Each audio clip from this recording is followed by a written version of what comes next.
महाराष्ट्र ज्यांनी घडवला त्याला छत्रपती शिवाजी महाराज म्हणतात आणि शिवाजी महाराजांनी ज्यांनी उपदेश केला त्याला म्हणजे जगद्गुरु तुकोबराय म्हणतात।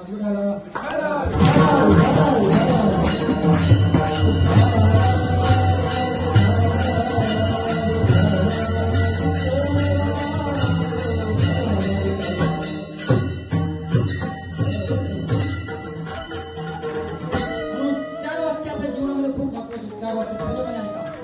शिवजयंती जरूर साजरी करा, पण शिवजयंती साजरी करताना छत्रपती शिवाजी महाराजांच्या विजयाची जयंती साजरी करा, तर राजाला आनंद आहे। म्हणून धर्माच्या मानपाकडे बसले असताना मला विनंती आहे।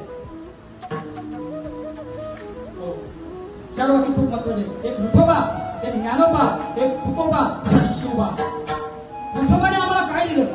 विठोबाने आम्हाला प्रेम दिलं। ज्ञानोबाने आम्हाला काय दिलं?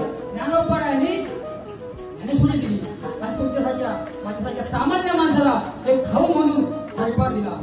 तुकोबाने काय दिलं? हा माता सुधारण्यासाठी गाथा दिला आणि माझ्या छत्रपती शिवाजी महाराजांनी काय दिलं? तर तुम्हाला आम्हाला इथं बसण्याचं स्वातंत्र्य दिलं आणि स्वराज्य तुमचे आपले स्वातंत्र्य। छत्रपती शिवाजी महाराज की जय।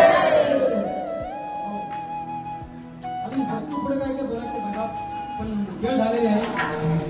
भवसागर काढून येतो तो एक पिता, असा भवसागर काढून येणारा पांडुरंग आमचा पिता, रखुमाई आमची माता, याच्याही पलीकडे जाऊन तुकोबराय सांगतात।